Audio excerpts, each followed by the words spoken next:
Hello everyone, welcome to this video about growing seeds indoors.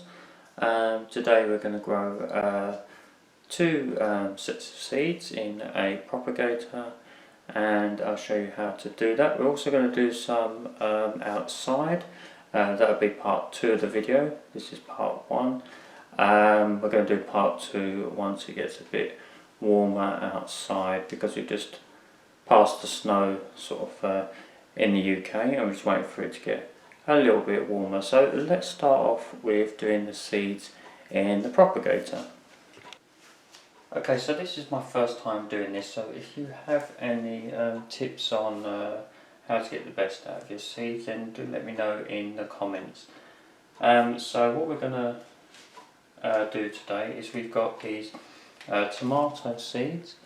Alicia Craig is the variety, and we've also got some chili peppers, Demon Red.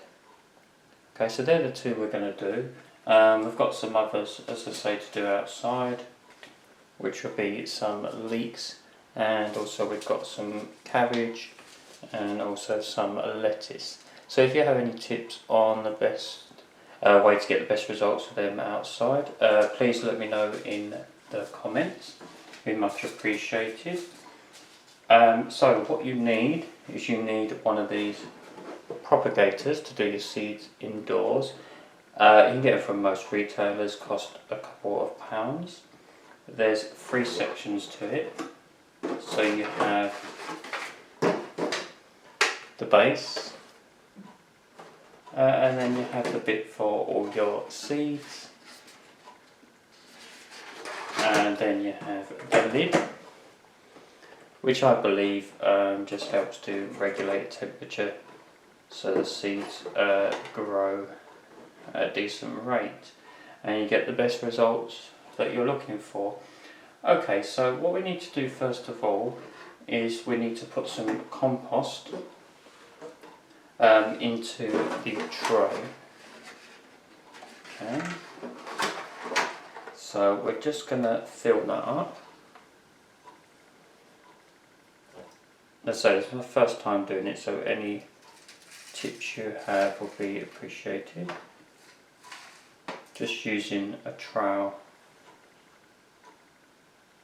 to fill each one up. I know it's making a little bit of a mess, but we can tidy it up after. So we just do that in each one. And again, compost is relatively available in garden centres, supermarkets, various other retailers. So we're just going to fill each one. Okay, so we've done that, so we're just going to give it a bit of a press down in each square. And then if there's any that need a bit of a top up, we're going to do that as well. Okay, I think that's okay. Put a little bit more in that one.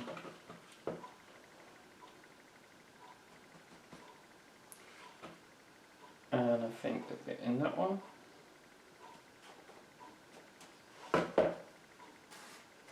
Just level those off.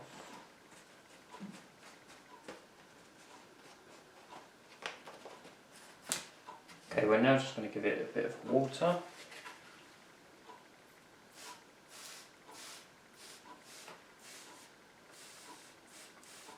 Just using a spray bottle because it will give it an even coverage.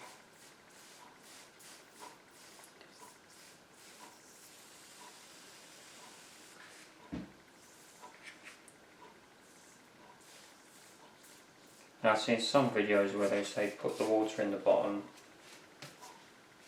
and some say where they say don't spray with the seeds in. Well, we haven't got the seeds in yet, so should be okay.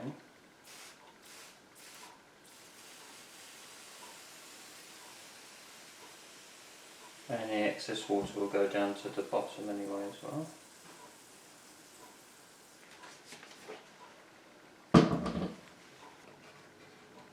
Okay, so that's had a good watering. Now what we're going to do in each one is we're going to make a little hole so that we can put the seeds in. You can just do that with your fingers. Okay, so I've made a hole in each section, so I'm going to put 2 to 3 seeds in each one. I've just got some tweezers which will make it a bit easier. And we're just going to drop a couple in each hole. Space them out a bit as well so they've got room. Okay. And in the tomato seeds you get quite a lot, it's probably about 100 in each packet. So we've got plenty of them, but I mean tomatoes you can use in lots of different recipes to make for bolognese, for lasagna, for tomato sauce, for ketchup, anything really, or on your fried breakfast. Okay, just going to space them out a bit, and then once we're done that, we'll cover the compost over.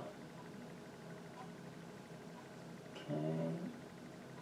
And then what we're going to do is we are going to put all the tomato ones in this section, and then the chilli, because we've only got 8, we're going to do 2 in each of the last 4.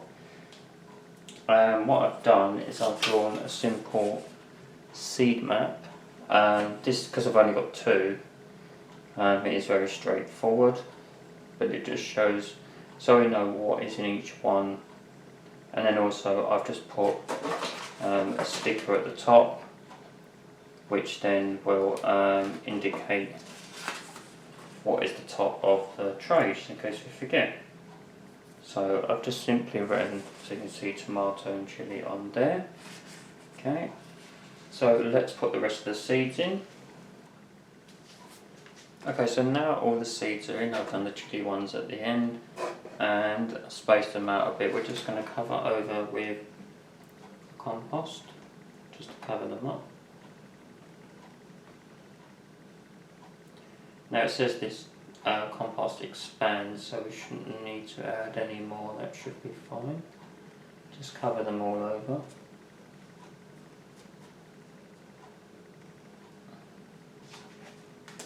Okay, so that's all now covered, and what I've also done is I've made some name tags, and as you can see I've just put with a bit of cardboard, put the name, so in this case tomato, and the variant Alicia Craig, and the date that they've been planted, because that will give me an indication of how well they're doing or not, depending on how long it should take for results to show. So I'm going to stick that in the first one because that's where the tomatoes start. I've just used the bottom bit of a plastic knife, throwaway knife, and then that's the chilies. I'm going to stick that in there. Okay. And then we can put the lid on top. And then we'll put it in a nice warm place where it gets a bit of sunlight, and we will obviously come back and keep an eye on that, and obviously I'll show you the results. Okay, so like I say, in the second part we will do the ones we've got to do outside, which are the leeks, the cabbage and the lettuce. So look forward to doing them. Like I say, if you've got any tips on how to grow them outside, please leave them in the comments. And you know, it's such a rewarding thing to do. I say it's my first time doing it, but I encourage you to go out, buy some seeds. They're relatively cheap to buy, and like I say, the propagator only costs a couple of pounds, and it's an investment as well, because when you think of the results you can get, you know, save your money on vegetables, fruit, herbs, flowers, whatever you want to grow. And so obviously it's mid-February at the moment. Like I say, we're going to do the ones outdoors that are ready for February. Then next month we've got some to do for next month as well. We've got some more tomato ones. These are Tomato Gardener's Delight variety. We've got sorrel as well. We've also got parsley. So those are ones again that are to be done indoors, but that's round about March. And then we've got some for outdoors in March we're going to do. We've got some lettuce, red salad bowl lettuce. We've got some mixed varieties of radish. And we've also got two types of peas, Kelvedon Wonder, and we've also got Onward as well. And then we've also got some Monge 2 as well. So that'll be for March, so look out for that and look out for part 2 of growing the leeks, cabbage and lettuce outside. Okay, so we'll put this in a warm place, and like I say, we'll come back to it and let you know how it's doing. Okay, so I hope you found that informative, and like I say, give it a try yourself. It's my first time at doing it, so hopefully we'll get some good results, and like I say, I'll show you once we get some seedlings coming through. And then I believe the next stage after that is to put them into individual plants in little pots, and some will go into the garden as well, depending on what it is. Obviously in our case, tomatoes and chilies. And then obviously the idea is also is to then show you some recipes with the results we get. So there's so much tomatoes can be used in lots of different things, and obviously chilies as well, so look forward to doing that as well. Hope you enjoyed the video. If you haven't done yet, please subscribe, like and ring that bell for notifications, and then you'll know when part 2 comes up, and then the future ones for March, and there's also some stuff to grow in April and throughout the rest of the year as well. And obviously some of the items we've been growing will take a while to give some results, so we will keep an eye on them throughout the year. And also there'll be some other videos coming up soon, of course, so by subscribing and ringing that notification, you won't miss any videos that are coming your way. Did one on Valentine shortbread biscuits recently. I know Valentine's Day has now gone, but as I say in the video, the biscuits are very adaptable to do whatever occasion you desire. And there'll be some retro videos coming up soon as well, looking at merchandise over the years, and also be some blind bag videos as well, so keep an eye out for them. Various content coming your way soon. So thank you for watching, appreciate your comments and your feedback as well, and I'll see you in the next video. Thanks for watching, take care.